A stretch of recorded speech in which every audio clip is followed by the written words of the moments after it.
ওখানে বাচ্চাদের অবস্থা এমন ছিল, কুণ্ডলি পেকে গেছে, গায়ে আগুন লাগার পরে একটা বাচ্চা আমি দেখলাম দৌড়াচ্ছে, এবং একটা ছোট বাচ্চা, আমারও একটা ছোট বাচ্চা আছে।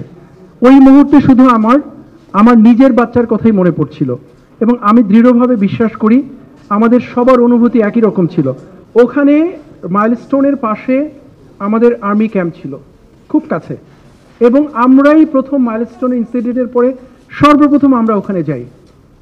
সবার আগে আমরা যাই উইদিন 1 or 2 মিনিটস, এর বেশি নয়, বিকজ ক্যাম্পটা আমাদের কাছে ছিল। এত তাড়াতাড়ি যে আমরা সব সময় যেতে পারি তা নয়। এটা নিয়ে আবার প্রশ্ন হবে, মাইলস্টোনে আপনারা 1 মিনিটে গেলেন, ওইখানে আগুন লাগলো, ওইখানে যেতে আধা ঘন্টা লাগছে কেন? কারণ মাইলস্টোনের পাশেই আমাদের ক্যাম্পটা, 150-200 গজের মধ্যে। তো ঘটনাটা যখন ঘটেছে সৈনিকরা দাঁড়িয়েছিল, একজন কমান্ডার আসার কথা ছিল, উনি আসে কথা বলবেন, সো সবাই দাঁড়ানোই ছিল। সো যখন প্লেন ক্রাশটা হয়েছে আমরা সব কিছু বাদ দিয়ে সবাই ওইখানে দৌড়ে চলে গেছে। যাওয়ার পরে আমরাই প্রথম রেস্কিউ করেছি, এবং ফুটেজের মধ্যে আপনারা দেখবেন যে জানলার গ্রিল ভেঙে স্লাইডিং করে বাচ্চাদেরকে নামানো হয়েছে। সৈনিকরা ভ্যানে করে বাচ্চাদেরকে কাপড় টাপড় খুলে কাপড় দিয়ে ঢেকে রেখেছে। এগুলো দেখানোর জন্য নয়। সেনাবাহিনী একটা জিনিস, আজকে আপনাদের সঙ্গে যেরকম ইন্টারাকশন হচ্ছে আমাদের, এই ইন্টারাকশন সবসময় হয় না। আমরা যখন ক্যান্টনমেন্টে ফিরে আসবো এই ইন্টারাকশন এত হবে না, খুব স্বাভাবিক, আমরা তো বাইরে কাজ করি না। একটা জিনিস দয়া করে মনে রাখবেন এবং বিচার করবেন, আমরা অনেক কিছু করি, আমরা চাই না এটা ক্যামেরায় আসুক। We don't do it to show up. এই করলাম অল্প একটু দেখাবো অনেক বেশি, we don't do it. Rather military সবসময় যত কম পারা যায় ক্যামেরার সামনে আসা, ক্রেডিট নেওয়ার কিছু নেই, আমরা দায়িত্ববোধ থেকে এই কাজটা করে থাকি। তারপরেও ক্যামেরার সামনে চলে আসতে হয়, কখনো কখনো প্রয়োজনে নিরিখে আসতে হয়। তো ওখানে ফার্স্ট রেসপন্ডেন্ট হিসেবে আমরাই গেছি, সৈনিকরা কাজ করেছে, উদ্ধার করা হয়েছে।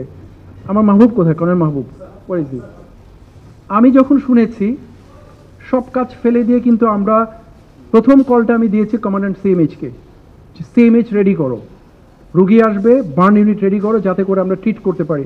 সিএমএইচ এর যতগুলো অ্যাম্বুলেন্স ছিল সবগুলোকে ডাইরেক্ট করে দেওয়া হয়েছে।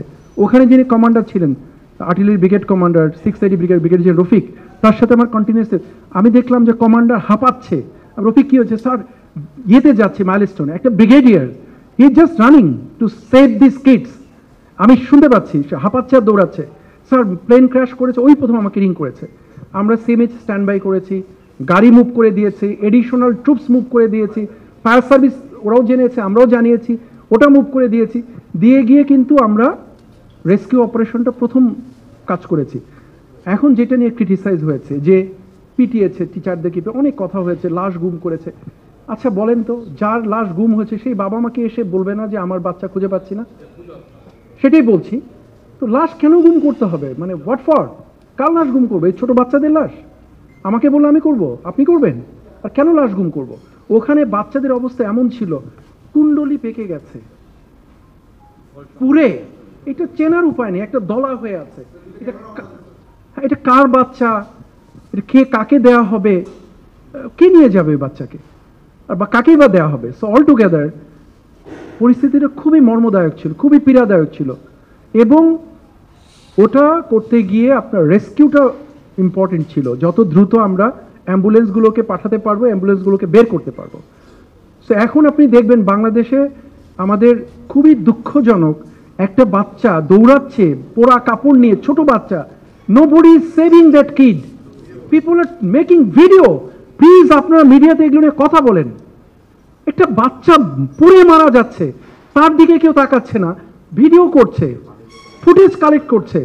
পানির বোতলের দাম 50 টাকার পানির বোতল 600 টাকায় হয়েছে।